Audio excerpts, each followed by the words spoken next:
जी। तो वेव्स का सेक्शन हमने कंप्लीट किया था। उसके एक एमसीक्यू पेपर किया था और थ्योरी के कुछ पेपर्स किए थे। अभी आपने करना ही है कि बस आप थ्योरी के पेपर्स प्रैक्टिस करते रहो। पहले एक पैटर्न प्रैक्टिस कर लो, वो कंप्लीट हो जाएगा। फिर उसके बाद जो है वो हम एमसीक्यूज की प्रैक्टिस करेंगे, ठीक है, ताकि एक पैटर्न की थोड़ी प्रैक्टिस हो जाए ना, तो थोड़ी सी एफिशिएंसी भी बढ़ जाएगी, जल्दी सॉल्व करने लग जाओगे। फिर हम एमसीक्यूज पे आएंगे, ठीक है। और उससे पहले जो है वो हम आज इलेक्ट्रिसिटी का सेक्शन स्टार्ट करेंगे।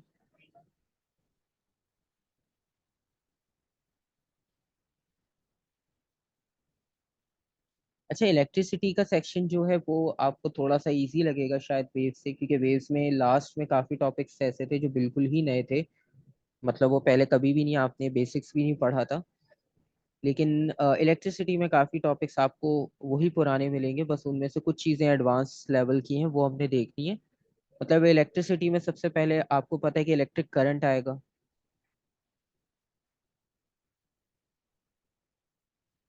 इलेक्ट्रिक करंट की डेफिनेशन याद है आपको?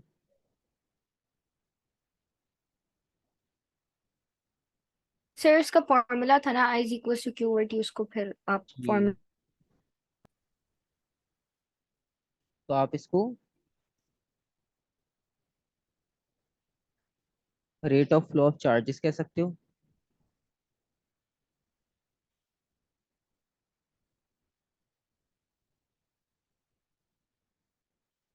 ठीक है। और rate of flow of charges का मतलब है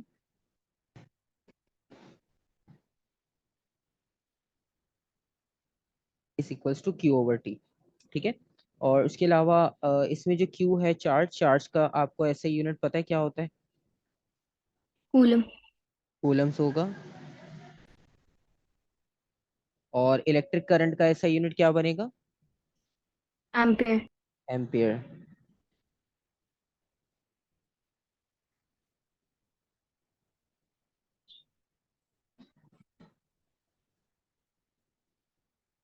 तो बेसिकली आपके पास 1 एम्पियर इक्वल होगा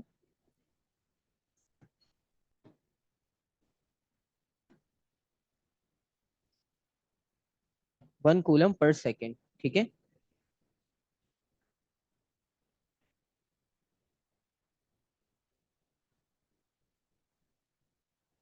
तो ये हमारे पास बेसिक इलेक्ट्रिक करंट का कॉन्सेप्ट था। फिर इस इलेक्ट्रिक करंट के कॉन्सेप्ट में आपको याद होगा कि हमने कन्वेंशनल, नॉन कन्वेंशनल भी पढ़ा था, ठीक है। दोनों का डिफरेंस याद है आपको?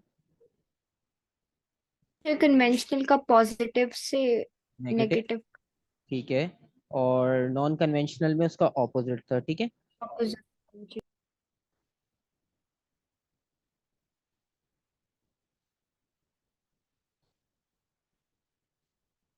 तो कन्वेंशनल में बेसिकली हमारे पास जो चार्जेस फ्लो करते हैं वो पॉजिटिव टू नेगेटिव फ्लो करते हैं, और नॉन कन्वेंशनल में नेगेटिव टू पॉजिटिव। और उसके लिए एक और टर्म भी यूज करते हैं हम, इलेक्ट्रॉन फ्लो।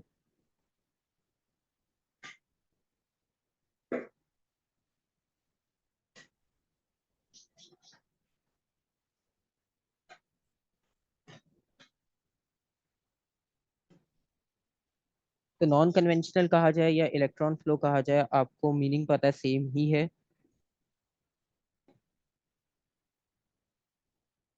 तो नेगेटिव टू पॉजिटिव डायरेक्शन में वो आपके पास फ्लो करेगा, ठीक है। और उसके अलावा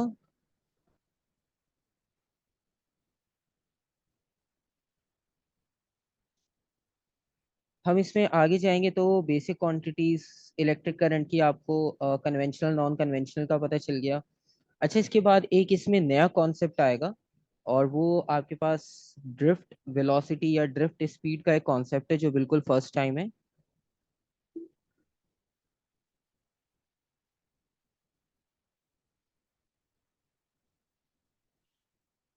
अच्छा, ड्रिफ्ट स्पीड से आपको आइडिया हो रहा है कि मतलब नॉर्मली डेली लाइफ में तो हम ड्रिफ्ट का वर्ड यूज करते ही हैं। तो बेसिकली आपको एक चीज और आइडिया होगा कि जब करंट फ्लो करता है तो वो फ्री इलेक्ट्रॉन्स वहां पर अवेलेबल होते हैं जो आपको हेल्प करते हैं करंट फ्लो करवाने में। लेकिन जब करंट फ्लो होता है तो फ्री इलेक्ट्रॉन्स और जो मॉलिक्यूल्स होते हैं मटेरियल के, मतलब अगर आप लेट सपोज आयरन यूज कर रहे हो तो आयरन के अपने मॉलिक्यूल्स हैं और इलेक्ट्रॉन्स भी हैं। तो वो दोनों क्या करेंगे, ओवरलैप करेंगे। ठीक है। तो जब वो ओवरलैप करेंगे तो ओवरलैप में आपको पता है कि फ्रिक्शन होगा, और मतलब वहां पर जो है वो ड्रिफ्ट का कॉन्सेप्ट आएगा। ठीक है। अब उसमें आपके पास दो तरह की सिचुएशन है। एक सिचुएशन ये है कि आपके पास जो करंट है वो पॉजिटिव से नेगेटिव जा रहा हो, और एक है आपके पास के नेगेटिव से आ रहा हो। तो दोनों में आपके पास सिचुएशन जो है वो बिल्कुल डिफरेंट होगी। मतलब अगर हम पहले कंसिडर करते हैं एक सिचुएशन को,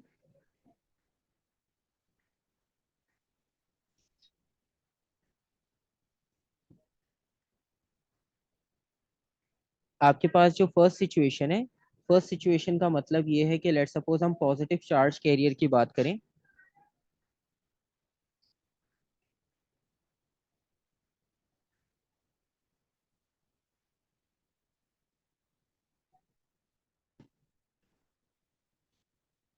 तो पॉजिटिव चार्ज कैरियर्स का मतलब ये हुआ कि हमारे पास जो करंट की डायरेक्शन होगी, नॉर्मली हम करंट की डायरेक्शन कन्वेंशनल कंसिडर करते हैं। ठीक है। तो लेट्स सपोज अगर हमारे पास करंट की डायरेक्शन यहाँ से फ्लो कर रही है, मतलब पॉजिटिव टू नेगेटिव, तो आपके पास जो चार्जेस और जो करंट होगा, ठीक है, अब हमें ये पता है कि हम जितने भी एक्सपेरिमेंट्स करते हैं उसमें हम कन्वेंशनल करंट लेते हैं। ठीक है। यानी पॉजिटिव टू नेगेटिव। तो नॉर्मल करंट की जो डायरेक्शन होगी वो हमेशा पॉजिटिव टू नेगेटिव जाएगी। और दूसरी बात ये कि जो चार्जेस होंगे वो भी आपके पास फॉरवर्ड डायरेक्शन में फ्लो करेंगे।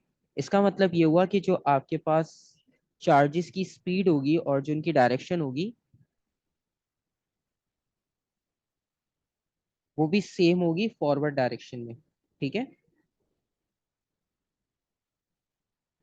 यहाँ तक क्लियर हो गया। जी। और इसमें जो चार्जेस है अभी हम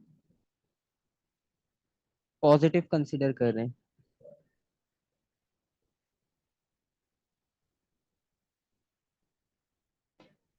और इसी के साथ हम दूसरी एक्सप्लेनेशन देखें अगर,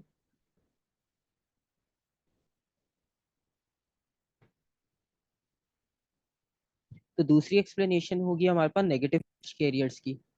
मतलब अब हम नेगेटिव चार्ज कैरियर्स लेते हैं।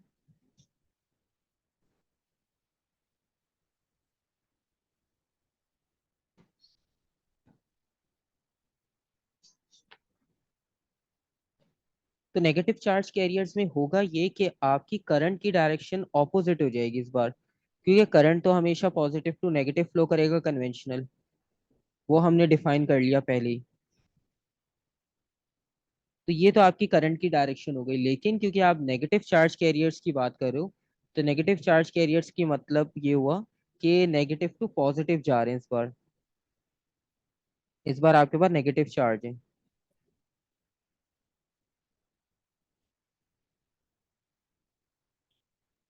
तो इस बार जो आपकी स्पीड की डायरेक्शन है basically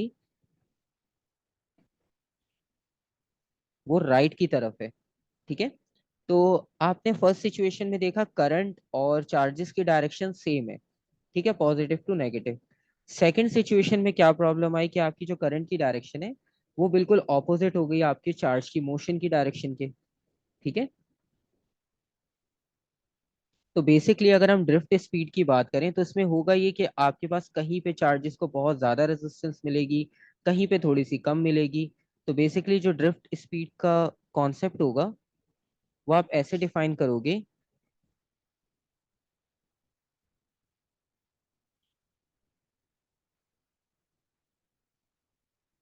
the drift speed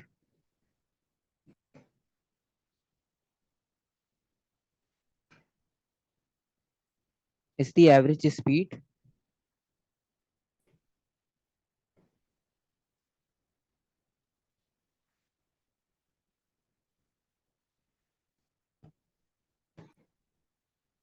the charge carriers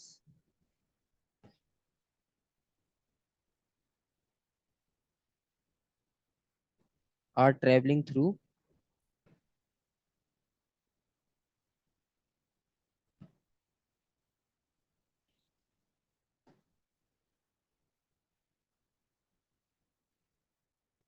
conductor.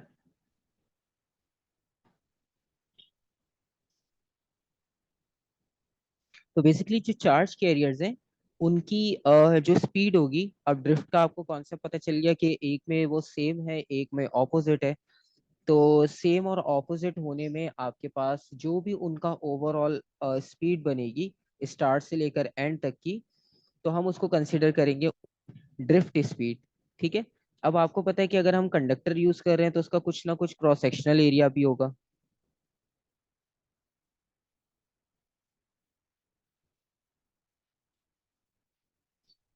ठीक है, तो आपके पास क्रॉस सेक्शनल एरिया भी आ गया, चार्जेस भी आ गए, करंट भी आ गया, स्पीड भी आ गई। तो ये हमारे पास काफी सारी क्वांटिटीज जमा हो गई। तो इनको कंबाइन करके अगर हम फॉर्मूला लिखें तो आपके पास इसका जो फॉर्मूला बनेगा वो इस तरह से बनेगा, I is equals to A N V Q. ये आपके पास फॉर्मूला है। और इस formula में अगर आप फैक्टर्स देखो, आई आपको पता है इलेक्ट्रिक करंट है, ए जो है वो एरिया आ गया cross sectional, V drift speed आ गई, और एन जो है ना आपके पास, एन की क्वांटिटी नंबर डेंसिटी को डिफाइन करेगा।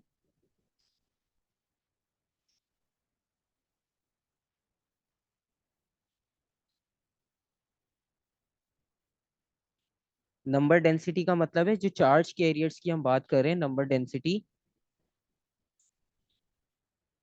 इसका मतलब है 1/v। मतलब आपके पास जो 3D अगर हम बात करें तो एक कंडक्टर का जो 3D आपके पास एक्स वाई जेड एक्सिस पे जितने आपके पास नंबर ऑफ चार्जेस आ रहे हैं ना, उनकी क्वांटिटी को जो है वो हम नंबर डेंसिटी से डिनोट कर रहे हैं। क्योंकि डेंसिटी का फॉर्मूला जैसे होता है ना, मास अपॉन वॉल्यूम। तो अब यहाँ पे मास तो होगा नहीं, ठीक है, क्योंकि यहाँ पर हम सॉलिड ऑब्जेक्ट्स या मैक्रोस्कोपिक ऑब्जेक्ट की बात नहीं कर रहे हैं, यहाँ पर हम चार्जेस की बात कर रहे हैं। ठीक है, तो डेंसिटी का वो जो वॉल्यूम वाला फैक्टर है ना, वो हम यहाँ पर यूज करें क्योंकि चार्जेस ऑलरेडी यहाँ पर लिखा हुआ है। ठीक है, और चार्जेस के लिए क्यू ऑलरेडी लिखा हुआ है, तो एन जो है वो सिर्फ नंबर डेंसिटी को रिप्रेजेंट करेगा। और ये जो वी का कॉन्सेप्ट है,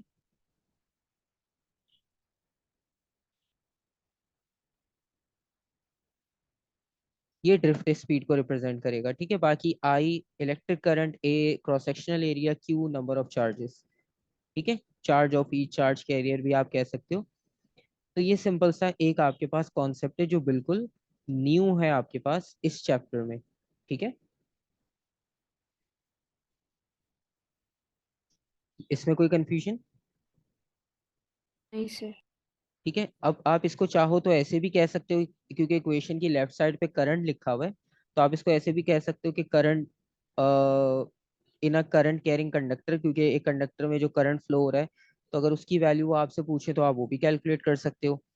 ठीक है, क्योंकि नॉर्मली जो करंट का फॉर्मूला है वो तो चार्ज के साथ उन्होंने लिखा हुआ है टाइम में, लेकिन इसमें आप देखो टाइम की कोई क्वांटिटी नहीं है, सिर्फ आपके पास नंबर ऑफ चार्जेस हैं और बाकी एरिया और बाकी सब क्वांटिटीज हैं।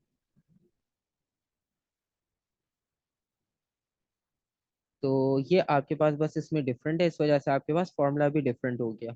और दूसरा कॉन्सेप्ट तो आपको समझ आ गया कि हम इसमें इससे ड्रिफ्ट स्पीड भी निकाल सकते हैं, जिस नाम से हमने बेसिकली टॉपिक स्टार्ट किया। तो करंट से रिलेटेड एक नई क्वांटिटी आपको ये वाली मिल गई इसमें, जिसको आप ड्रिफ्ट स्पीड या current in current carrying conductor में आप करंट की अगर वैल्यू फाइंड करना चाहो वो आप कर सकते हो। उससे आप आगे जाओगे तो आपके पास एक कॉन्सेप्ट आएगा पोटेंशियल डिफरेंस, जो कि पहले भी आपने पढ़ा ही है।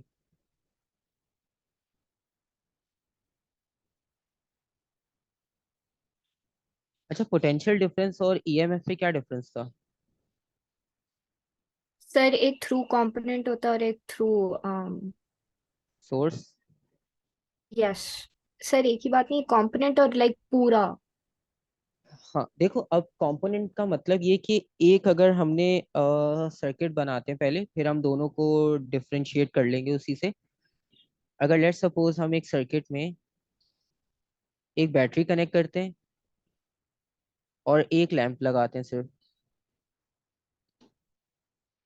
और एक लैंप का मतलब है कि आप इसको इंक्रीज भी कर सकते हो, तो एक कंपोनेंट आ गया हमारे पास। अब बैटरी जो कनेक्ट की है लेट्स सपोज वो है आपके पास 9 वोल्ट की, जो बल्ब कनेक्ट किया है वो है आपके पास 6 वोल्ट का।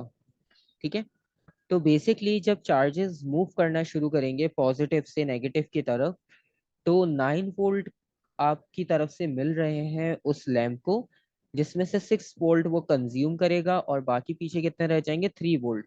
वो एज इट इज आपको मिल जाएंगे नेगेटिव पे, क्योंकि वो यूटिलाइज ही नहीं हो रहे कहीं पर। जितनी रिक्वायरमेंट थी बल्ब की उसने उतना कंज्यूम किया, और बाकी उसने जो है वो फॉरवर्ड कर दिया नेगेटिव की तरफ। तो बेसिकली अब इसमें डिफरेंशिएट इस तरह से किया जाता है कि सबसे पहली बात तो इसमें ये कि हम यूज कर रहे हैं बैटरी या सेल या कोई भी सोर्स। लेट सपोज हम बैटरी को रेफरेंस बनाते हैं।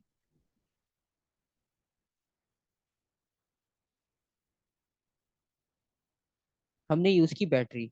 बैटरी में आपके पास कौन सी टाइप की एनर्जी है?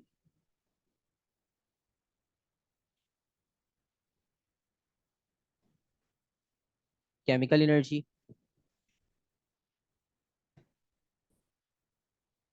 क्योंकि अगर आप सेल या बैटरी के एग्जांपल लो तो आपके पास उसमें केमिकल एनर्जी होती है। तो केमिकल एनर्जी को आप कन्वर्ट किस में कर रहे हो? इलेक्ट्रिकल एनर्जी में। ठीक है। तो इसकी डेफिनेशन आप जिस तरह से लिखते हो ना कि work done in moving a unit charge और थ्रू आउट द सर्किट या थ्रू आउट द पाथ। तो बेसिकली जब आप ईएमएफ की बात करते हो ना, तो ईएमएफ में होता ही है कि हम सिर्फ एक सिंगल चार्ज की बात करते हैं, कि एक यूनिट चार्ज को। क्योंकि केमिकल को जब आप कन्वर्ट करो इलेक्ट्रिकल में, ठीक है, तो इसका मतलब ये है कि जब चार्जेस को पुश किया जाएगा, तो चार्जेस को पुश करने का मतलब है कि वर्क डन की बात हो रही है।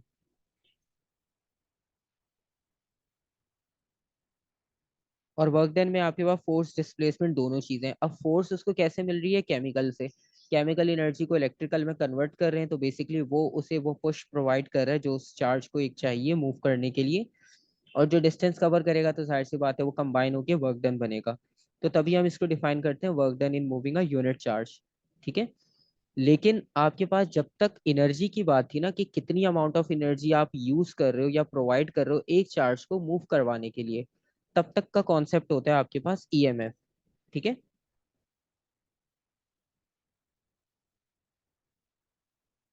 ईएमएफ का मतलब ये हुआ कि केमिकल एनर्जी को आप इलेक्ट्रिकल में कन्वर्ट कर रहे थे।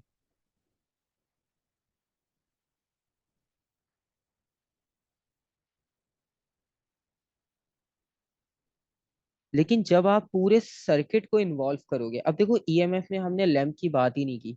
हमने सिर्फ इतनी बात की कि हमें कितनी अमाउंट ऑफ एनर्जी चाहिए एक चार्ज को वर्क डन करवाने के लिए। ठीक है। तो बेसिकली वो आप पे डिपेंड कर रहा होता है कि कौन सी एनर्जी का चेंज की हम बात करें, तो उस एनर्जी से कितनी एनर्जी आप लेंगे एक चार्ज को पुश करवाने के लिए, सिंपल। ये ईएमएफ हो गया। लेकिन जब हम पोटेंशियल डिफरेंस पे आते हैं ना, तो पोटेंशियल डिफरेंस का मतलब है कि दो चीजों को आपने यहाँ पे रिलेट करके देखना है। दो पॉइंट्स का मतलब ये हुआ कि यहाँ पर हमारे पास एक पॉजिटिव टर्मिनल है, एक नेगेटिव टर्मिनल है। तो हमने इन दोनों को कंपेयर करना है। तो जब आपके पास पॉजिटिव से चार्जेस निकले टोटल, तो वो आपको 9 वोल्ट दे रहे थे। और जब लैंप ने 6 वोल्ट कंज्यूम कर लिए, तो आपको फाइनल पे कितने मिलेंगे? 3 वोल्ट।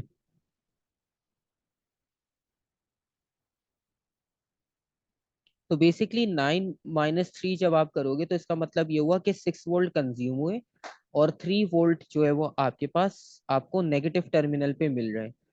तो बेसिकली ये जो डिफरेंस है ना आपके पास हाई पोटेंशियल और लो पोटेंशियल का, हाई पोटेंशियल का मतलब है पॉजिटिव साइड, लो पोटेंशियल का मतलब है नेगेटिव साइड। अगर इसमें कंपोनेंट्स हम बढ़ा दें, तो सब अपनी अपनी अकॉर्डिंगली कंज्यूम करेंगे। ठीक है। तो जब आप ओवरऑल पूरे कंपोनेंट्स की बात कर रहे हो ना, तो उसका मतलब है आप ओवरऑल सर्किट की बात कर रहे हो। क्योंकि कंपोनेंट्स का मतलब ही है कि जो सर्किट में कंपोनेंट्स कनेक्ट किए हैं, आप सबकी बात कर रहे हो। तो इनिशियल आपके पास क्या वोल्टेज था, और जो आपके कंपोनेंट से पास होने के बाद जो वोल्टेज का डिफरेंस रह गया, तो उस डिफरेंस को हम पोटेंशियल डिफरेंस कहते हैं। ठीक है। बेसिकली दोनों होते वोल्टेज हैं, लेकिन जो ईएमएफ का वोल्टेज है, वो वोल्टेज सिर्फ रिलेट करता है आपके सोर्स के साथ।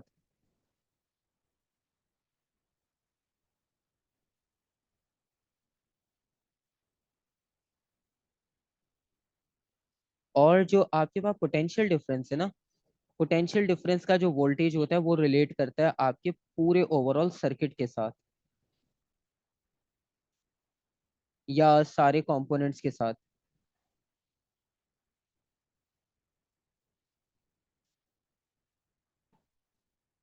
ठीक है, डिफरेंस हुआ क्लियर? और जी सर। ठीक है, तो बस ये हमारे पास कॉन्सेप्ट होता है। क्योंकि नॉर्मली आप इसमें पोटेंशियल डिफरेंस को अगर डिफाइन कर रहे हो तो आप इसको इस तरह से लिख सकते हो। आप वर्क डन लिखो, एनर्जी लिखो, दोनों आपको सेम कॉन्सेप्ट देते हैं।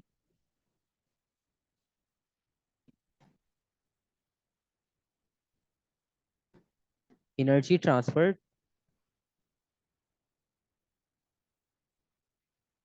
Per unit charge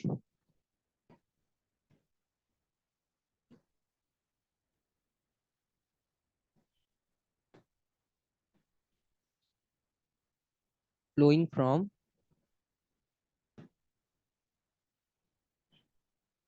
one point to another।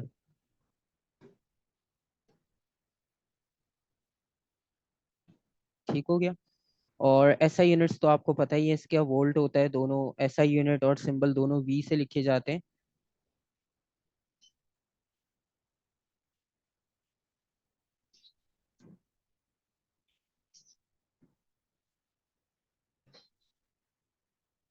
Symbol भी इसका वी होता है। ठीक है, और इसको आप दूसरे वर्ड में वोल्ट्स को अगर डिफाइन करना हो तो वोल्ट्स का मतलब ये होता है कि work done per unit charge, इसका मतलब ये हुआ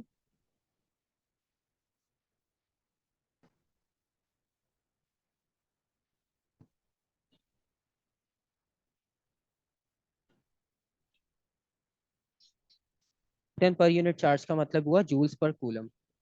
ठीक है, और इसको मेजर करने के लिए हम वोल्ट मीटर यूज करते हैं, ये भी हमें पता है। क्लियर हो गया यहाँ तक? कोई कंफ्यूजन?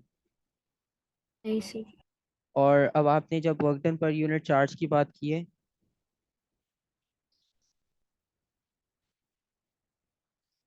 तो इसका फॉर्मूला आपके पास इस तरह से बन जाएगा, W/Q। तो इसमें भी कोई कंफ्यूजन नहीं है ऐसी आपके पास, क्योंकि ओल्ड टॉपिक है, कोई इतना प्रॉब्लम नहीं था, बस डिफरेंस के लिए हमने दोबारा डिस्कस कर लिया। और इसके बाद अगर हम नेक्स्ट पर आए तो नेक्स्ट आपको पावर का आइडिया होगा, रेजिस्टेंस का आइडिया होगा, ओम्स लॉ, इन सब टॉपिक्स का आपको आइडिया तो होगा। ठीक है, अगर हम रेजिस्टेंस की बात करें, ठीक है,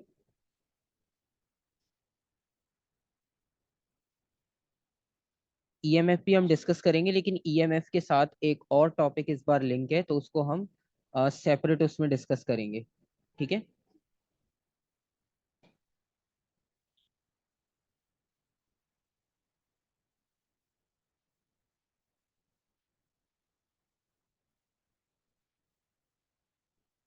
अगर हम रेजिस्टेंस की बात करें तो रेजिस्टेंस को आप कैसे डिफाइन करते हो?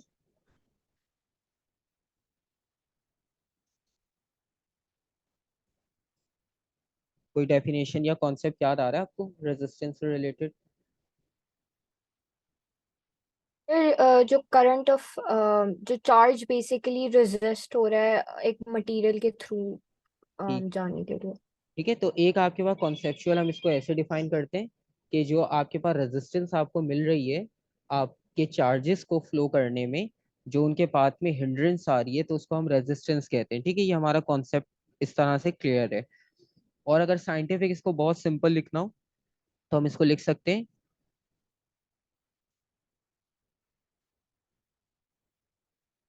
रेशियो बिटवीन पोटेंशियल डिफरेंस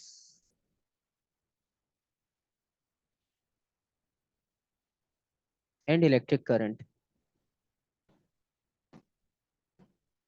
वरना सेकंड आप इसको ऐसे भी लिख सकते हो, hindrance in the path of flow of charges is also known as resistance. ठीक है,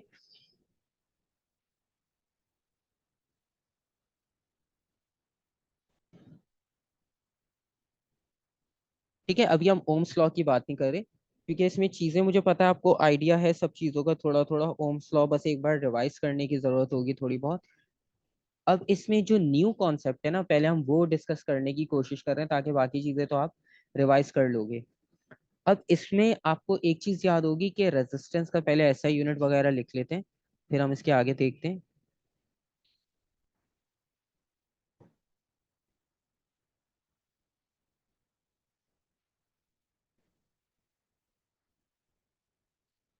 एसआई यूनिट आपके पास ओम्स था, ठीक है। और 1 ओम का मतलब है 1 वोल्ट पर एम्पियर। ये एसआई यूनिट हो गया। और उसके बाद इसके कॉम्बिनेशंस आपको याद होंगे, ठीक है। दो तरह के कॉम्बिनेशन थे, एक सीरीज और एक पैरेलल कॉम्बिनेशन।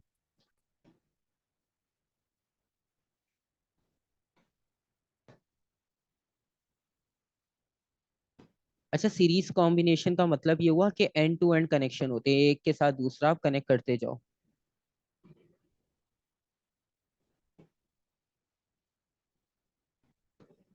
तो लेट सपोज अगर हम एक सीरीज कॉम्बिनेशन की बात करें, तो आपको इसका फॉर्मूला याद होगा। R1 plus R2। पता है, सीरीज में लगाने का मतलब ये है कि वही बात होगी कि एक साथ आपके पास बहुत सारे स्पीड ब्रेकर आ जाएं। तो उससे होगा ये कि आपको बार बार ब्रेक अप्लाई करनी पड़ेगी, कि मोशन में काफी हिंड्रेंस आ रही है।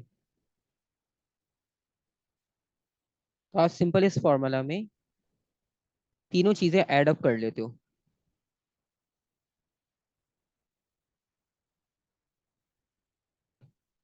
ठीक है। लेकिन अब इसमें सबसे इम्पोर्टेंट क्वेश्चन ये होता है कि वो आपको पास पेपर्स में बहुत बार मिलेगा, कि वो आपसे कहेगा कि आप ड्राइव करके दिखाओ, आपने ड्राइव कैसे किया ये फॉर्मूला। तो बेसिकली सबसे पहले हम ड्राइव करके देखेंगे सीरीज फॉर्मूला को।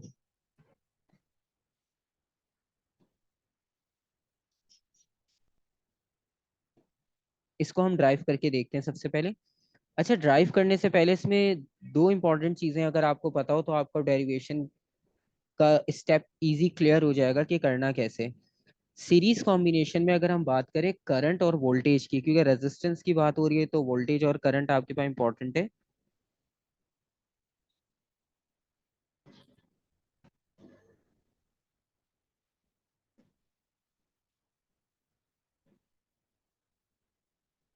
तो अगर हम करंट और वोल्टेज की बात करें तो इन दोनों में से कौन सी क्वांटिटी आपको सीरीज में सेम मिल रही है पूरे सर्किट में।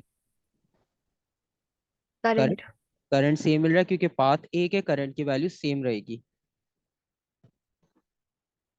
और वोल्टेज मिल रहा है वेरिएबल।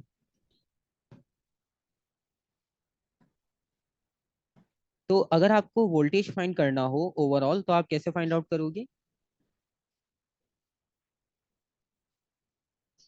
ओवरऑल वोल्टेज फाइंड करना हो तो हम क्या करेंगे, हम इंडिविजुअल वोल्टेज को ऐड करेंगे और टोटल वोल्टेज निकाल लेंगे, ठीक है।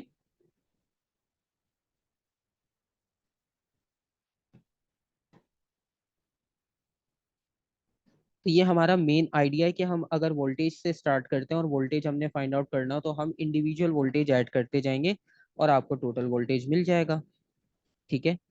और अब क्योंकि हमें रेजिस्टेंस के रेफरेंस से फाइंड आउट करना है तो हम V की जगह पर क्या लिख सकते हैं, by using Ohm's law, V is equals to I R. I R left पर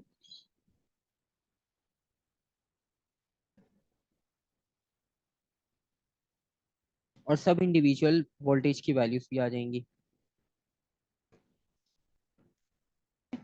अच्छा, इसमें एक चीज आप नोट करो कि आई के साथ मैंने 1 2 3 नहीं लिखा। उसका रीजन, क्योंकि करंट सेम रहेगा। करंट सेम है, ठीक है। और इसमें से आप आई कॉमन ले सकते हो।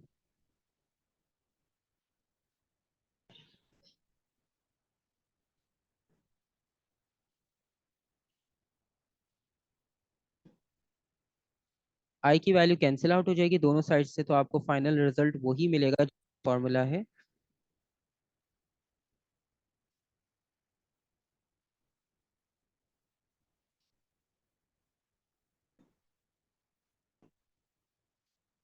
ठीक है, यहाँ तक क्लियर हो गया। जी।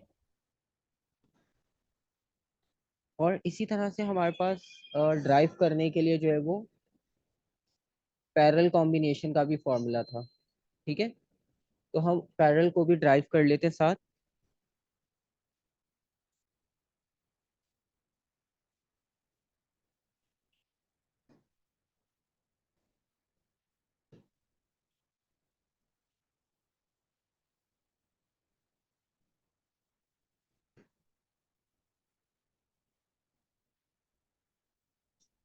पैरेलल कॉम्बिनेशन की अगर हम बात करें तो पैरेलल कॉम्बिनेशन का आपके पास फॉर्मूला आपको वो भी याद होगा।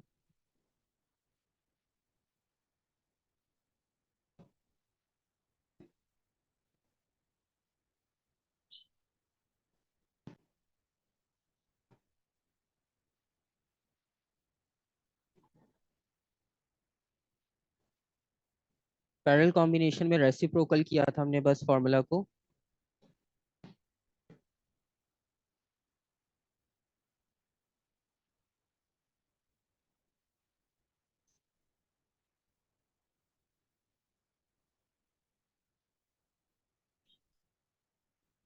इसमें भी R1 R2 R3 सेम उसी तरह से रेजिस्टर्स हैं।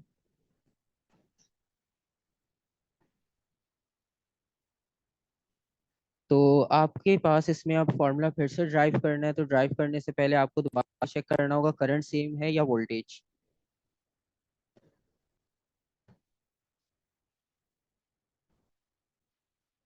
तो इस बार कौन सी क्वांटिटी सेम है? वोल्टेज।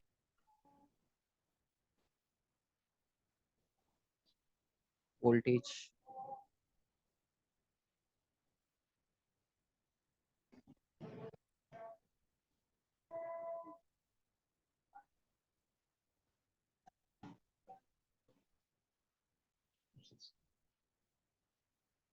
इस बार वोल्टेज हमारे पास सेम है, तो हमने इंडिविजुअल करंट की वैल्यूज को ऐड करके फाइनल करंट फाइंड करना है।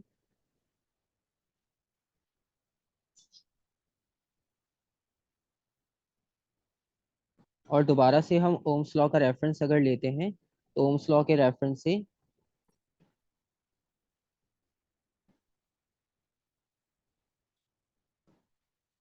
V ओवर R की इक्वेशन हमें यूज करनी पड़ेगी।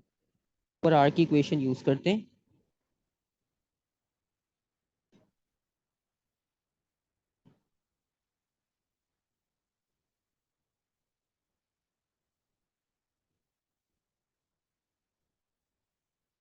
इसमें से भी वोल्टेज कॉमन ले लेंगे, कैंसिल आउट हो जाएगा। फाइनल क्या बचेगा?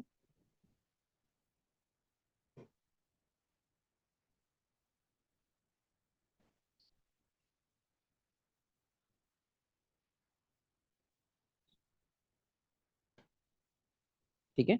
जिस तरह से हमने करंट को कॉमन लेकर कैंसिल आउट किया, इसी तरह यहाँ से वोल्टेज को कॉमन लेकर कैंसिल आउट करके और आप फाइनल इक्वेशन दिखा सकते हो ड्राइव करके। तो ये आपके पास एक कॉन्सेप्ट इसमें नया है कि आपने ड्राइव करके दिखाना होता है, क्योंकि ए लेवल्स में आपको आइडिया है कि आपके पास डेरिवेशंस इंपॉर्टेंट है। डेरिवेशंस आपके पास पूछी जाएंगी, तो इसलिए आपको जो फॉर्मूला की डेरिवेशंस होगी वो हम साथ साथ उसको प्रैक्टिस करते रहेंगे। ठीक है। अच्छा, अब इसमें मैं आपको टॉपिक्स बता देता हूँ और कौन से सेम आपके पास है, आप सिलेबस में से भी चेक कर लेना। इसके बाद हम इलेक्ट्रिकल पावर से स्टार्ट करेंगे।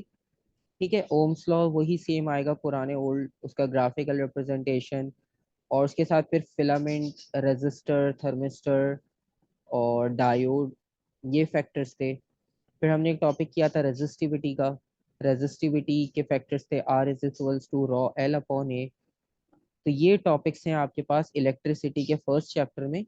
उसके बाद आपके पास डीसी का टॉपिक आएगा। डीसी में कुछ टॉपिक्स आएंगे जो नए होंगे, जिस तरह गैल्वानोमीटर उसमें नया आएगा आपके पास, पोटेंशियोमीटर और पोटेंशियल डिवाइडर, इस तरह के टॉपिक्स इसमें आपके पास इंक्लूड होंगे। ठीक है। ठीक है सर।